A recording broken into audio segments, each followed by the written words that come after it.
Eu gostaria de perguntar, você que está em casa pode responder pelo chat, e você que está aqui, pense, quantos já tentaram, já se esforçaram para desenvolver uma vida de oração de 30, 40, uma hora, e tiveram dificuldades? Quantos aqui já tentaram, lutaram, e foi difícil desenvolver um tempo de uma hora de oração por dia? Levante a mão. Você tentou. São cristãos honestos, né? Você que está em casa, coloca lá no chat. Eu tentei, tive dificuldades. Ou então não diga nada.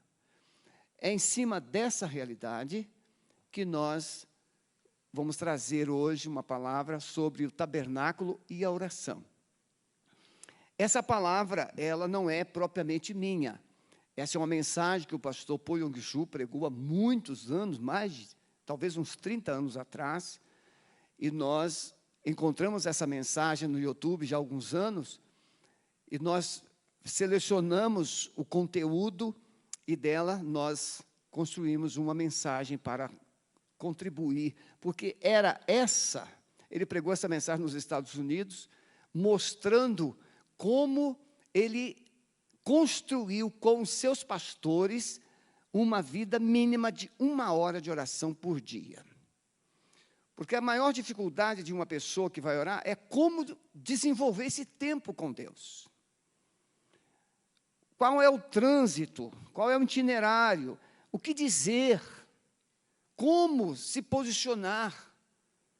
Você sabe que precisa orar e você quer orar, mas você tem dificuldades. Como desenvolver esse tempo de qualidade com Deus?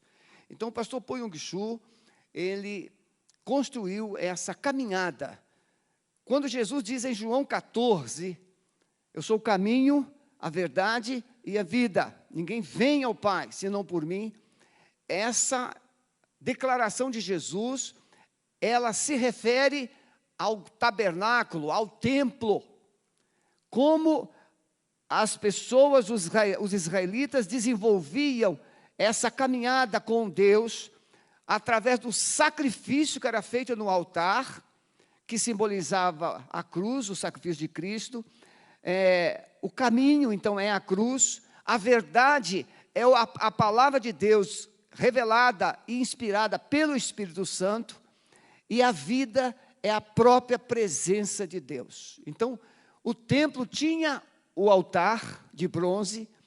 Dentro do tabernáculo, no lugar santo, tinha o candelabro e tinha a mesa dos pães asmos, ou da proposição.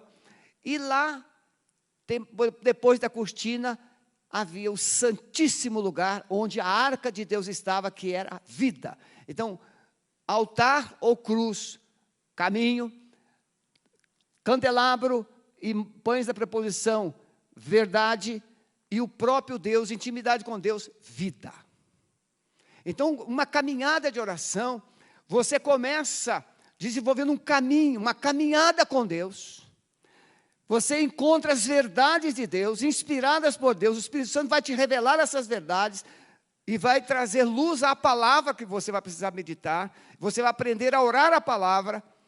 E nessa comunhão, nessa relação, você vai conquistar essa intimidade, essa presença de Deus. Amém? Então, quantos aqui gostariam de, a partir desta noite, iniciar uma caminhada de oração através desse itinerário que nós vamos passar, que você, por certo, vai entender. Mas você já lutou, não conseguiu, mas hoje você diz, não, eu vou conseguir. E você então vai orando aí, porque no final você vai ser desafiado a vir aqui fazer uma aliança com Deus, de construir um tempo, uma caminhada de oração com Ele. Amém? Êxodo capítulo 25, nós pedimos ao multimídia para jogar na tela. Eu não sei, moça, se você vai conseguir, porque vocês poderão acompanhar os textos. Isso. E vai ficar. Nem sempre eu uso todos os textos, mas vamos tentar. Pode abrir. Êxodo 25, de 1 a 9. Eu não tenho muita paciência com eles, não. Então diz a palavra, Êxodo 25, de 1 a 9. Então falou o Senhor a Moisés, dizendo: fala aos filhos de Israel que me tragam uma oferta alçada de todo homem cujo coração se mover voluntariamente. Dele tomareis a minha oferta alçada. E essa é a oferta alçada que recebereis dele: ouro, prata, cobre, e azul, e púrpura, e carmesim, e linho fino, pelos de cabras, peles de carneiro, tintas de vermelho, peles de texugos, madeira de acácia, azeite para a luz, especiarias para o óleo da unção, especiarias para o incenso, pedras de ônix, pedras de engates para o éfode e para o peitoral. E me farão um santuário e habitarei no meio deles, porque Deus pediu isso a Moisés, conforme tudo o que eu te mostrar, para modelo do tabernáculo e para modelo de todos os seus pertences, assim mesmo fareis. Êxodo 25, de 1 a 9. Muito bem, o povo de Israel sai do Egito, o povo de Israel passa lá pelo Sinai, e nesse contexto Deus entende que o povo precisava de ajuda para visualizar a sua presença no meio dele. Então o tabernáculo era um lugar onde Deus instalou, Deus revelou isso lá no Monte Sinai para Moisés, e Moisés ia fazer esse tabernáculo, e Deus se manifestaria nesse tabernáculo. Hoje esse tabernáculo é você, sou eu, esse tabernáculo é o nosso corpo. Jesus se tornou o tabernáculo de Deus na terra quando Ele se encarnou, deixou de ser o Deus Espírito para ser o Deus Homem, o Filho de Deus, Deus Homem, ou o homem-Deus. Então, durante o êxodo, o povo de Israel, Moisés, ergueu um tabernáculo no deserto, que era um local de adoração ao Senhor Deus. Porém, cada parte daquele tabernáculo apontava para Jesus e o seu sacrifício na cruz do Calvário. A partir do Novo Testamento, Deus não se revelou mais no tabernáculo feito por mãos humanas, porque agora nós somos o tabernáculo, a habitação de Deus, o santuário, o templo do Espírito Santo. Fundamentação bíblica. 1 Coríntios 3, de 16 a 17. Não sabeis vós que sois o templo de Deus e que o Espírito de Deus habita em vós? Se alguém destruir o templo de Deus, Deus o destruirá, porque o templo de Deus, que sois vós, é santo. 1 Coríntios 6, 19 a 20. Ou não sabeis que o vosso corpo é o templo do Espírito Santo que habita em vós, proveniente de Deus, e que não sois de vós mesmos, porque fostes comprados por bom preço? Glorificai, pois, a Deus no vosso corpo e no vosso espírito, os quais pertencem a Deus. Então vamos olhar para cada parte daquele antigo tabernáculo e ver como devemos nos apresentar em oração diante de Deus. Então veja, o tabernáculo, Deus deu um modelo para Moisés, como um arquiteto, como um arquiteto. Ele deu para Moisés os detalhes, a mobília. Assim, Moisés, você vai fazer exatamente como eu te dei lá no monte. E os significados, não só do tabernáculo, mas também da mobília, dos objetos que ali eram ou seriam utilizados durante o culto a Deus. Então, em primeiro lugar, tinha a tenda, e fora da tenda tinha um altar de bronze. Logo à frente do altar de bronze havia uma pia, e esses dois elementos têm um significado muito sublime, que você deve prestar bem atenção.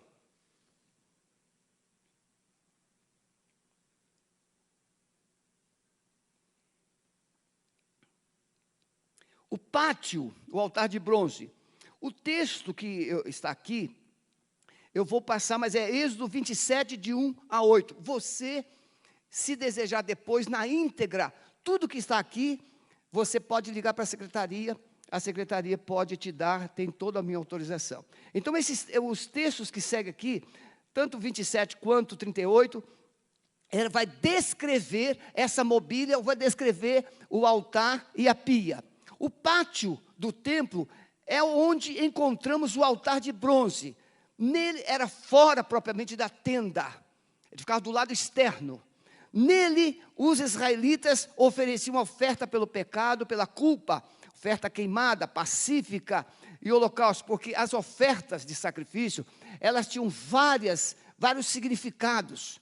Por exemplo, muitas vezes sacrificavam o animal, mas a carne era comida, ofertas pacíficas, oferta pela remissão, mas tinha o holocausto, era quando o animal todo teria que ser consumido pelo fogo. Então, várias ofertas. Todas essas ofertas representam o Senhor Jesus, sacrificado na cruz do Calvário, como Cordeiro de Deus que tira o pecado do mundo. E foi exatamente essa expressão que João Batista declarou, quando ele viu Jesus se aproximar na praia. Ele diz: eis o Cordeiro de Deus que tira o pecado do mundo. João 1, 29. Então, pela fé, você está orando, e pela fé você vai visualizar esse altar de bronze. Pela fé você vai visualizar a cruz. E diante da cruz, espiritualmente falando, você vai começar a desenvolver um relacionamento com o Deus que não ficou na cruz. Ele saiu da cruz, está sentado à direita do Pai, mas naquela cruz, Ele construiu um direito, uma liberdade, um acesso para você entrar no céu. Ninguém vai conseguir ter acesso a Deus por causa das suas boas obras, por causa das coisas boas que fazem, ou por causa da sua religião, não. Então é diante da cruz que nós vamos identificar, nós iremos visualizar todo o poder daquele sacrifício que Jesus Cristo realizou. E é por causa daquele sacrifício que eu tenho acesso, como Hebreus 10, 19 vai dizer, temos livre acesso com ousadia, podemos entrar com ousadia no Santíssimo Lugar. Então assim podemos orar: Senhor Jesus, pelo teu sacrifício, pelo teu sangue derramado na cruz, o meu pecado foi perdoado, fui declarado justo, e posso agora desfrutar do amor e da glória de Deus. A glória está em nós. Quando Deus se manifestava naquele tabernáculo, Ele vinha em forma de uma fumaça. A fumaça cobria a tenda da revelação, que era assim chamada, ou tabernáculo. E quando o povo via aquela fumaça, Moisés ia para lá, e o povo ficava de longe espiando, vendo, cada um ficava na porta da sua tenda, observando, até Moisés sair de lá, e Moisés falava com o povo.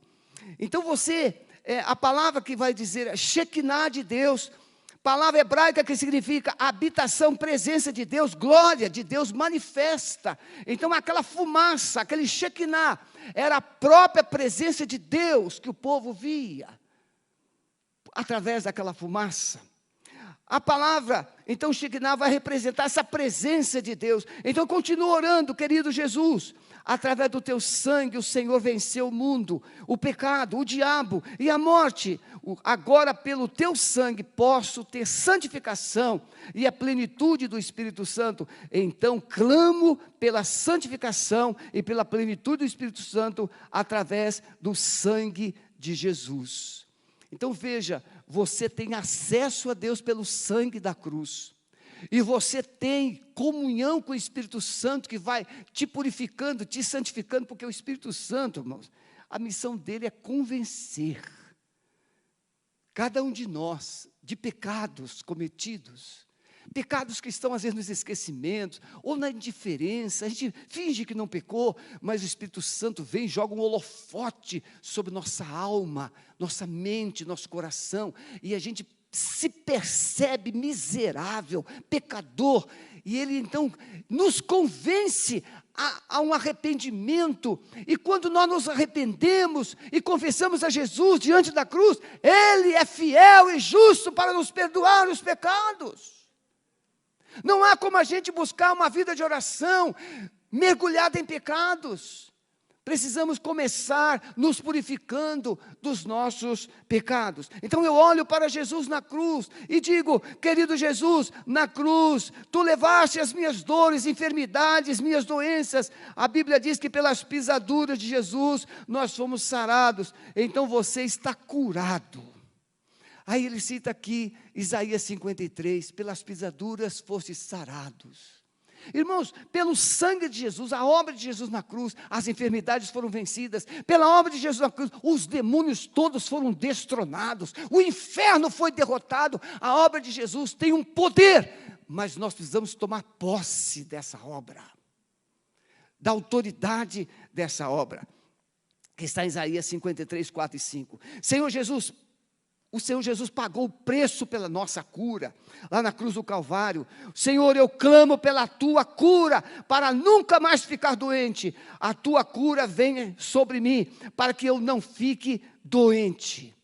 Irmãos, está provado que muitas enfermidades são somatizações. Muitas vezes, por exemplo, a pandemia provou isso.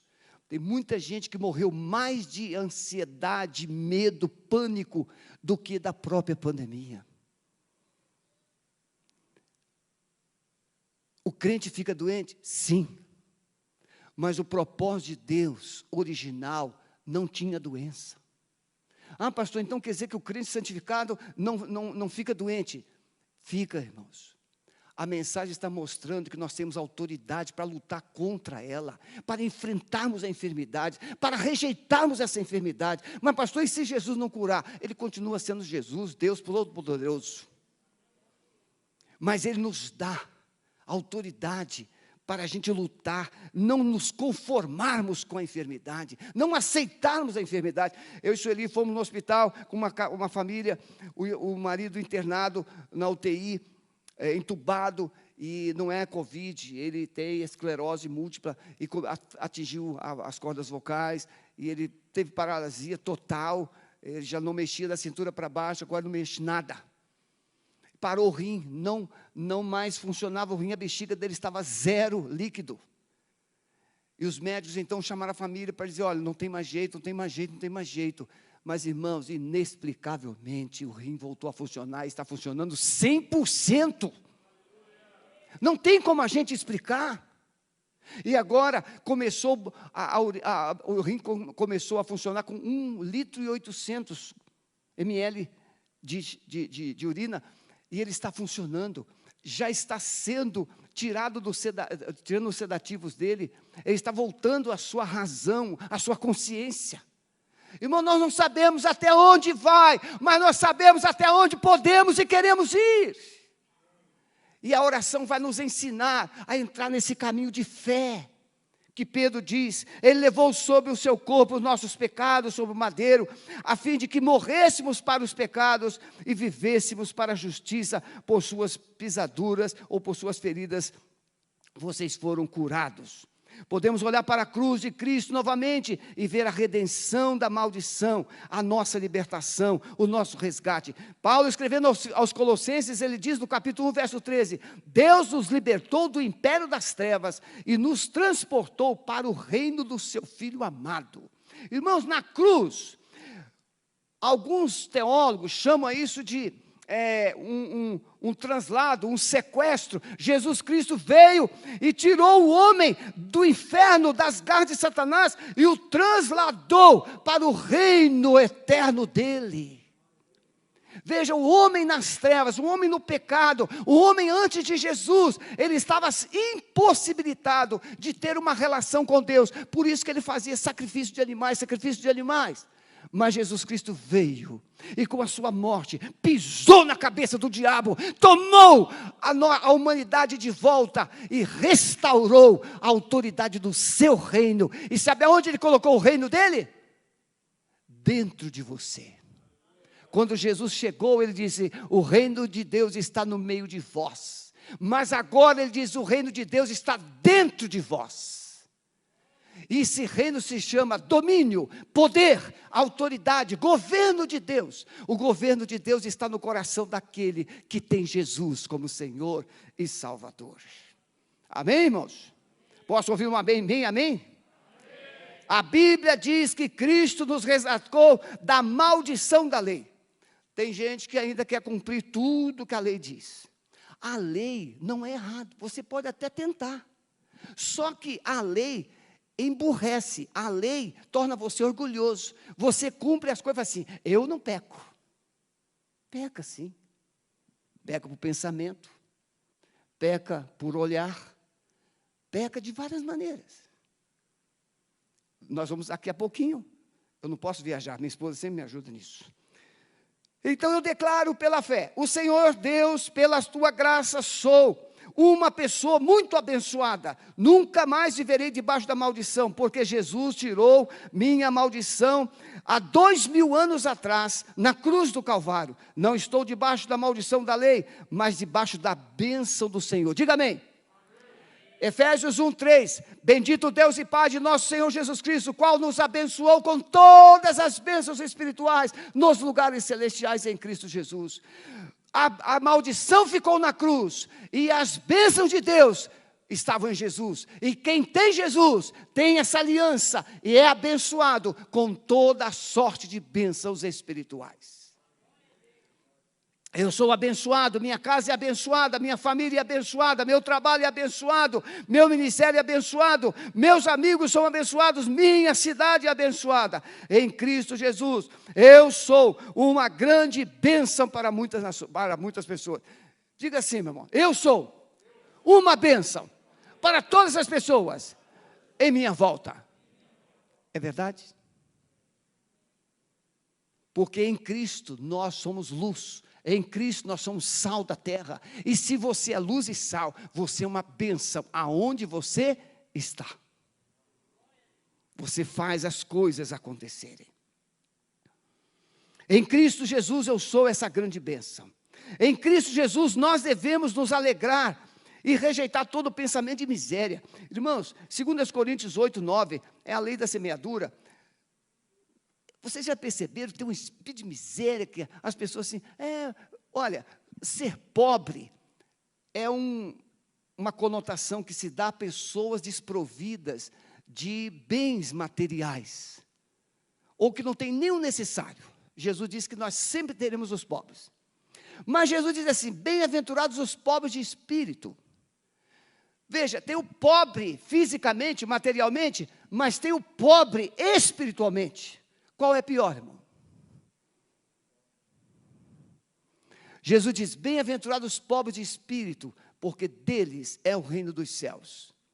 Pobre de espírito é aquele que admite, que precisa, que depende da graça de Deus. Sabe que ele não é autossuficiente, ele não tem como romper sozinho. Ele vai sempre reconhecer que depende da graça de Deus, ele precisa da ajuda de Deus, por isso ele é um bem-aventurado, por isso ele é feliz, mesmo não tendo tudo o que gostaria de ter, mas se ele tem essa fé, ele é um abençoado, porque quem tem Jesus, João diz lá no capítulo 5 da sua última carta, quem tem Jesus tem a vida, mas quem não tem Jesus, não verá a vida. Então declare ao Senhor Jesus, Senhor Jesus, pelo teu sangue derramado na cruz, eu fui remido da morte do inferno, estou eternamente salvo pela tua morte, eu morri, pela tua ressurreição, eu ressuscitei. Então veja, irmãos, tudo isso, eu estou orando no meu tempo de oração de manhã cedinho, e eu estou diante da cruz, eu falo, não assim detalhadamente, mas eu vou colocando isso diante de Deus. Senhor, eu reconheço que o Senhor desceu, o Senhor se encarnou, o Senhor veio em carne, e o Senhor foi naquela cruz, e eu começo então a dizer para Deus, eu sou grato porque naquela cruz o Senhor fez isso, o Senhor fez aquilo, o Senhor me abençoou, o Senhor me amou, o Senhor demonstrou um amor tão grande, Senhor, então eu te adoro, eu te exalto, eu vou declarando para Deus. Mas pastor, todos os dias? Sim. A gente toma café todo dia, a gente almoça todo dia, a gente janta todo dia, e a gente precisa dormir todo dia. Por que não pode louvar, adorar a Deus todos os dias? Então parece uma reza, pastor. Não. É? Rapaz está apaixonado, está namorando. Lembra quando você ainda é apaixonado, né? Mas lembra quando você namorava? Você é a coisa mais linda do mundo. Não sei se ainda diz hoje, mas o rapaz dizia para a moça todo dia, olha, eu te amo, você é tudo para mim, você é tudo para mim. Até que um dia, ele para de dizer. Porque alguma coisa mudou no coração dele. Mas quando nós nos relacionamos com Deus, a gente precisa cultivar essa declaração de amor todos os dias.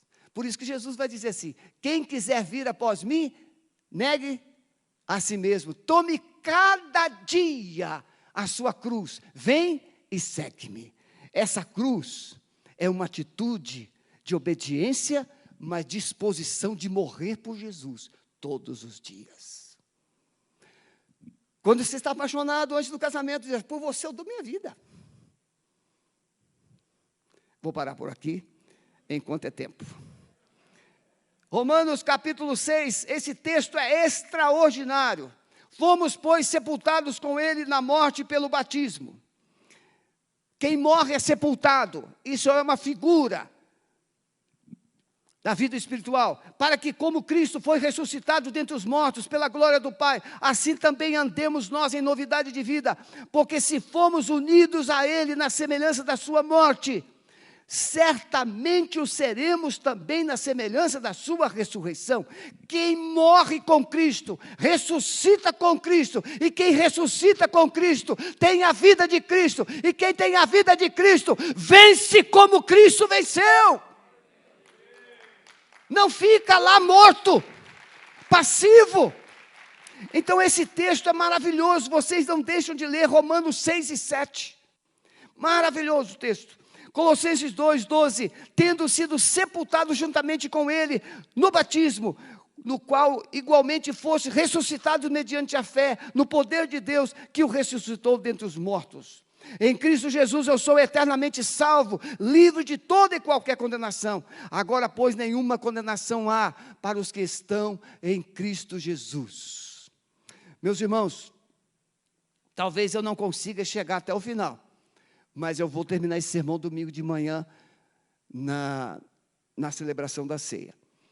E continue orando. Veja que eu estou no primeiro item, é o altar de bronze. Senhor Jesus, pela tua ressurreição e ascensão eu fui elevado à direita de Deus o Pai, porque diz lá em Romanos 8, quem tentará acusação contra os escolhidos de Deus? Foi Cristo quem morreu, quem nos condenará? Foi Cristo que ressuscitou, o qual está à direita do Pai, de Deus, intercedendo por nós. E Paulo diz em Efésios 2,6, que fomos ressuscitados juntamente com Cristo, e assentados com Ele, nas regiões celestiais. Esses dois versículos não estão no esboço. Mas se você foi ressuscitado juntamente com Cristo, você está sentado com Cristo, e se você está sentado com Cristo, você tem a autoridade de Cristo. Diga amém. Aprendi isso com o pastor Domingo. Diga amém de novo, amém. Senhor, eu te amo, porque mesmo que esteja fisicamente aqui na terra, espiritualmente eu fui ressuscitado junto contigo e estou assentado. A referência que eu dei de Efésios 2,6. Agora o versículo apareceu aqui. É porque eu ando na frente do esboço. Quando deixar esse corpo, estarei para sempre à direita do Pai. Apocalipse capítulo 3, verso 21. Ao vencedor dar-lhe-ei sentar-se comigo no meu trono, assim como eu também venci, e me sentei com o meu Pai no céu. A criança chega e pula no colo do papai. Meus irmãos, quando a gente chegar na presença de Deus, e espiritualmente hoje, agora, eu estou assentado com Cristo, espiritualmente eu estou no trono, espiritualmente eu terei autoridade, tenho autoridade para julgar o mundo, julgar os anjos, julgar o inferno. Jesus disse que a igreja vai julgar o mundo, juntamente com Ele. Nós não podemos julgar o mundo hoje, irmãos, mas quando sairmos desse corpo miserável, corruptível, e recebemos um corpo glorificado, aí estaremos autorizados na semelhança de Jesus e julgaremos o mundo, julgaremos os anjos. A palavra de Deus diz. Nesse momento, adore ao Senhor. Veja, eu estou orando, ainda estou na cruz, eu estou reconhecendo a obra, eu estou reconhecendo o efeito da obra, eu estou reconhecendo os benefícios da obra, e eu tenho essa liberdade, eu tenho essa autoridade. Se você entendesse o poder do sangue de Jesus, os demônios não ficariam nem perto de você. Irmãos queridos, por favor, não existe super-homem. ele é muito forte espiritualmente, ele é muito experiente. Não, irmãos, não existe super-homem, existe aquele que crê e existe aquele que não crê. Jesus disse para Marta e Maria: se creres, verás a glória de Deus. Quando nós decidimos crer no poder do sangue de Jesus, nós podemos dizer a Satanás e seus demônios para trás. É porque eu não posso viajar muito, mas eu ia contar um testemunho poderoso para vocês de uma pessoa que dominava o último grau da magia negra, queria matar uma menina lá na praia da Boa Viagem. Nesse momento, adore ao Senhor olhando para a cruz, altar de bronze, veja a graça redentora fluindo até você, tornando você justo, salvo, curado, liberto, santo, abençoado, ressurreto, assentado nas regiões celestiais com Jesus. Quando éramos velhas criaturas, nossa mente ficava totalmente devastada pelo diabo, medo, acreditando nas suas acusações, pelo pecado, porém, através de Cristo, somos nova criatura, e essas coisas velhas já passaram, tudo se fez novo. Está lá em 2 Coríntios 5,17. Então eu renovo minha mente adorando ao Senhor, ajoelhando diante dEle, olhando para a cruz, e de nosso Senhor e Salvador Jesus Cristo. E através dessa oração, você se fortalecerá em Jesus, para ter sua visão renovada, para ver claramente a sua nova vida, para se ver como nova criatura, formar a sua nova identidade, para andar em vitória. Então veja, olha quanto tempo, olha quanta coisa você precisa desenvolver nessa relação com Deus.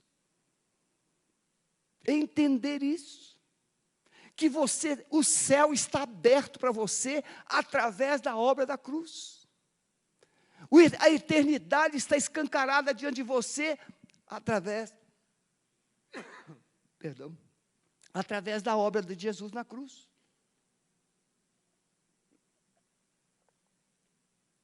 Aí, sai do altar de bronze e tem uma pia. Essa pia é bem interessante.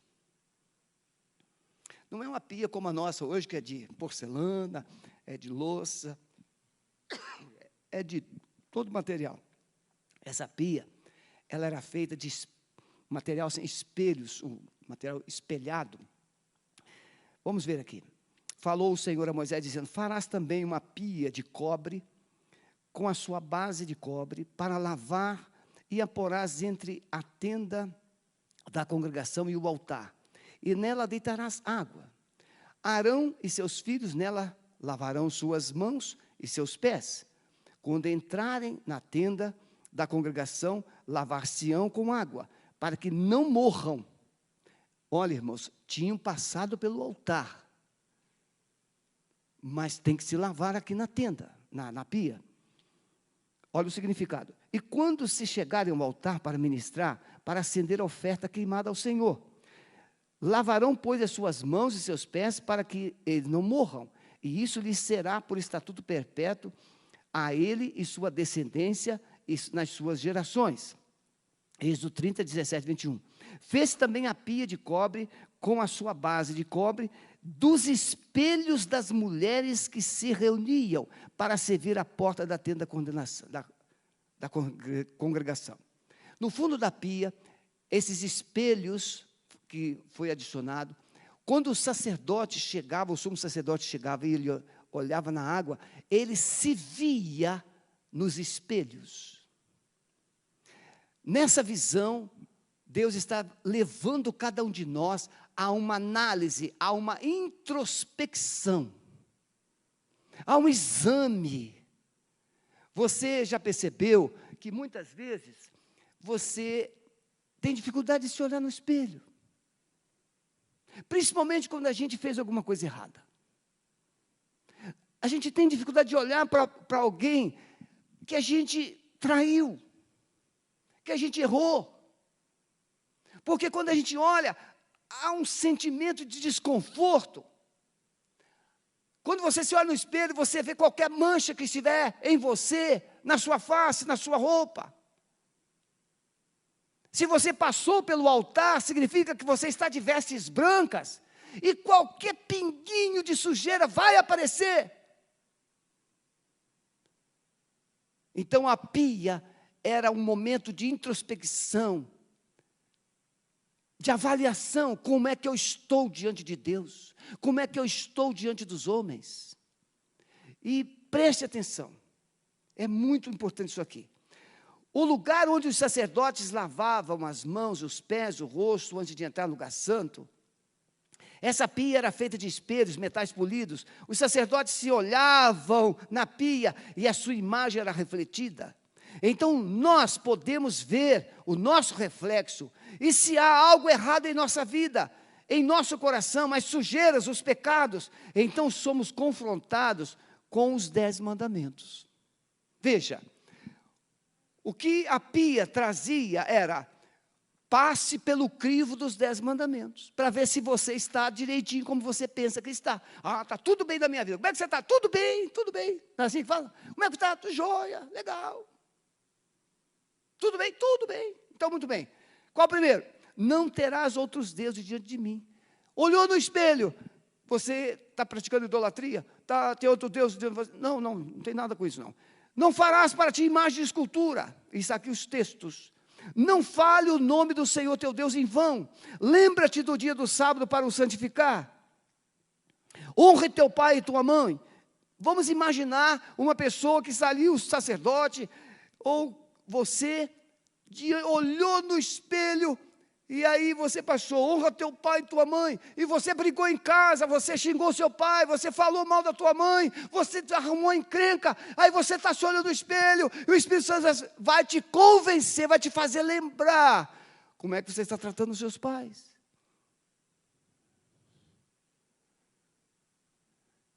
E aí, vai continuar a oração? Ou vai resolver primeiro? Porque fui num casamento ontem, e no momento, o lugar de jantar era pizza. E, de repente, a menina, sem querer, ela deixou um pedaço de pizza cair na minha calça. E sujou um pouquinho de gordura. O que aconteceu? A primeira coisa que eu fiz quando cheguei em casa, foi pegar um paninho com detergente e limpar aquela gordurinha da calça. Por quê? Porque a gordura na calça é vista de longe. E você não quer. Então, quando você se olha no espelho da palavra, quando você se olha no espelho do Espírito, e o Espírito diz assim: está sujo aqui, ó. O que você tem que fazer? Você tem que voltar lá para o altar de bronze, e fazer assim: Senhor, eu estou com a sujeirinha aqui, ó, eu quero pedir perdão, Senhor, porque o Senhor morreu por mim, eu quero confessar, eu fiz isso, fiz aquilo. Confesse os pecados, volte lá, se conserte com Deus. É para isso, irmãos.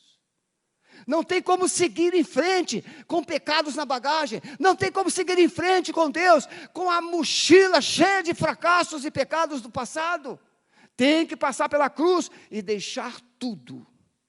Por isso que muita gente sofre e tem uma vida difícil. Por quê? Porque não abriu a mochila, não reconheceu os fardos, feridas, mágoas, revoltas, abusos na alma, e está lá.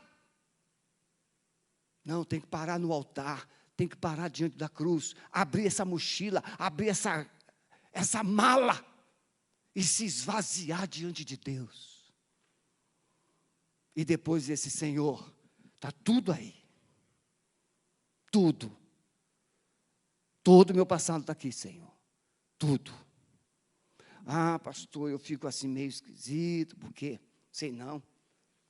Eu andei fazendo algumas coisas no passado que eu acho que até Deus se envergonharia de mim. Não, irmão. Deus não tem vergonha de quem confessa pecados. Deus tem tristeza de quem esconde pecados. Salomão escreveu em Provérbios 28:13: aquele que encobre suas transgressões nunca prosperará, mas aquele que as confessa e deixa alcançará misericórdia.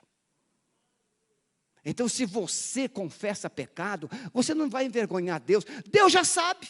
Você não precisaria nem de confessar. Deus sabe. Mas Ele só vai te perdoar no momento que você confessar. Se confessarmos nossos pecados ao Senhor Jesus, Ele é fiel e justo para nos perdoar os pecados. Se o meu povo que se chama pelo meu nome se humilhar e orar e buscar a minha face e se converter dos seus maus caminhos, então eu ouvirei dos céus, perdoarei os seus pecados e sararei a sua terra. Deus já sabe que você pecou, mas Ele só vai te abençoar se você confessar e se você pedir perdão. Renunciar aos pecados. Não matarás. E esse matarás aqui não é puxar um revólver, uma faca, não é isso não. Esse não matará, sim, é isso também, mas não é só isso. É não matar com palavras. Já viu? Tem gente que fica com ódio tão grande, para mim fulano morreu. Quem aqui com todo carinho, eu estou aqui apertando um pouquinho o cinto agora, segure. Quem aqui já durante um tempo da sua vida já disse, para mim fulano morreu? Levante a mão. Ô, gente honesta, glória a Deus, não é? Aí eu pergunto, essa pessoa que você disse para mim fulano morreu, morreu?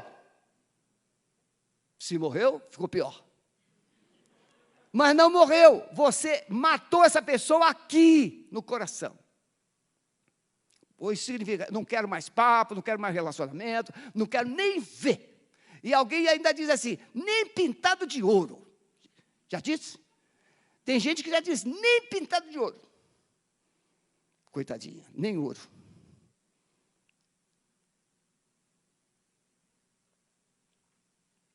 Não adulterarás. Bem, na lei diz, não adulterarás. Todos aqui sabem o que é adulterar. Mas Jesus, aí tem alguns grupos, não vou chamar de igreja, eu, com todo respeito, não gosto de falar mal de ninguém, só estou citando.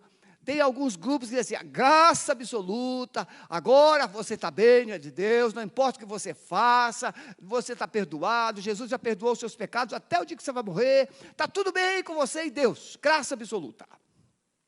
É pela graça. Ah, é?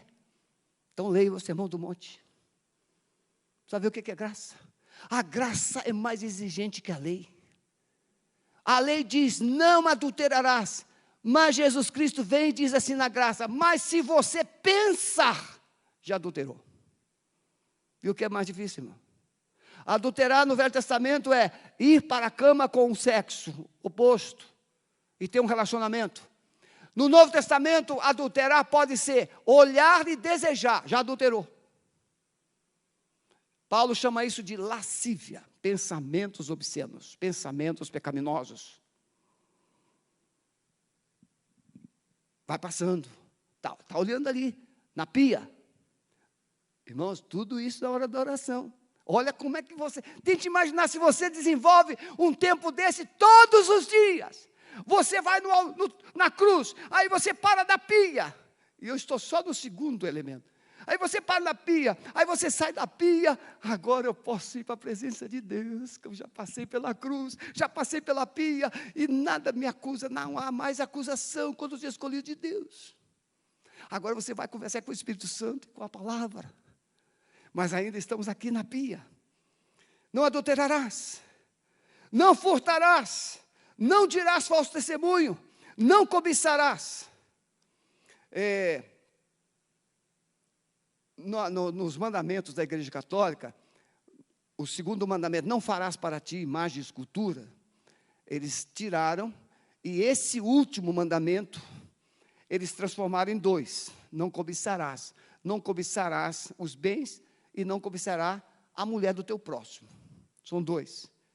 Então cobiçarás se transformou em dois, e tirou, não farás para ti imagem de escultura. Mas lá em Êxodo, Deuteronômio, são esses os mandamentos que estão escritos, que você precisa olhar pelo crivo da palavra. Irmãos queridos, eu vou parar aqui. Você gostou? Entendeu? Então, domingo que vem pela manhã, nós vamos continuar a partir do terceiro, o Espírito Santo, o candelabro. O tabernáculo, eu vou ver se eu vou pedir o Moza para salvar para mim, uma foto do tabernáculo. O tabernáculo não tinha janelas. Ele não tinha nenhum acesso de luz externa. A única fonte de luz do tabernáculo era o candelabro. 7 lâmpadas em uma única peça, que era alimentada com azeite. Esse candelabro representa o Espírito Santo, que está dentro de cada um de nós e traz luz, traz revelação, traz direção, traz convicção. Então nós vamos falar sobre isso na próxima palavra, domingo que vem pela manhã. Feche os seus olhos, por favor. Você caminhou comigo diante da cruz. Você viu toda a extensão da obra de Jesus. Você percebeu o quanto Jesus pagou para que você tivesse perdão e pudesse ser salvo, e salvo vivesse a santificação. Você também percebeu que Deus quer que você faça uma introspecção, e é isso que eu quero te pedir agora. Mediante o que Jesus Cristo fez na cruz por você, avalie agora o seu coração. Você realmente já foi perdoado dos seus pecados? Você já confessou seus pecados ao Senhor Jesus? Você já o convidou para ser Senhor e Salvador da sua vida? A religião, ela pode ser um conjunto de ensinamentos e dogmas e práticas, uma liturgia, mas Jesus não é uma liturgia. Jesus é Deus, é uma pessoa, e Ele quer um relacionamento com você. E se Ele é santo, Ele quer um relacionamento de santidade. Se Ele é amor, Ele quer um relacionamento de amor. Se Ele é fiel, Ele quer um relacionamento fiel. E Ele está te chamando hoje para você iniciar essa caminhada. Iniciar uma caminhada íntima com Ele, começando pela cruz. A obra de Jesus na cruz perdoa os seus pecados, derrota as trevas e constrói um acesso livre para você diante de Deus o Pai. Você gostaria nesta noite de começar essa caminhada com Jesus, de um relacionamento verdadeiro? Não religião, não é só igreja, é relacionamento. Entender quem Ele é, a dimensão do seu amor, a extensão da sua obra e a presença dEle na sua vida. Se você deseja isso, fique em pé onde você está. Eu quero orar por você. Eu quero começar hoje um relacionamento com Jesus de todo o coração. Pode ficar em pé, sem medo. Glória a Deus. Há mais alguém? Glória a Jesus. Eu quero me colocar diante dEle e construir um relacionamento sincero diante do Senhor. Não tenha medo. Diante da cruz, a gente precisa ter liberdade. A gente precisa ter quebrantamento. Alguém aqui nunca entregou sua vida a Jesus? Vocês que estão em pé, permaneça só um minutinho. Alguém aqui que nunca entregou a vida a Jesus, gostaria de fazê-lo nesta noite? Fique em pé também. Eu quero orar por você. Quero entregar minha vida a Jesus. Eu quero ser salvo por Jesus. Pode ficar em pé, sem medo, constrangimento nenhum. Ele quer perdoar os seus pecados. Amém. Vamos então ficar todos em pé. Vocês duas que ficaram de pé, pastor Maurício estará lá no final. Passe lá, deixe o seu nome. Ele vai orientar você e ajudar você nessa caminhada que nós estamos construindo agora. Vamos adorar o Senhor e assim nós estaremos encerrando. Amado Espírito Santo, nós te louvamos porque temos acesso à presença do Pai. Um novo caminho construído pelo sangue de Jesus. Senhor, cada pessoa que está em casa agora, tira, Senhor, as escamas dos olhos, os medos do coração, e ajude cada uma dessas pessoas a tomar uma atitude de fé, de caminhar com o Senhor a partir desta noite. Nós lançamos uma palavra de vida em cada lar conectado desta noite. Abençoamos essas duas queridas que ficaram em pé, tomando uma posição de caminhar com o Senhor nesta noite. Que elas mergulhem na tua presença, tenham uma liberdade, tenham autoridade para desenvolver esse relacionamento verdadeiro com o Senhor. Nós as abençoamos, como também, Senhor, cada vida que está aqui presente nesta noite. Nós te louvamos e oramos assim, em nome de Jesus. Amém. Vamos adorar o Senhor. Depois o pastor Jefferson vai nos ajudar aqui, ajudando você na saída. Deus a todos abençoe.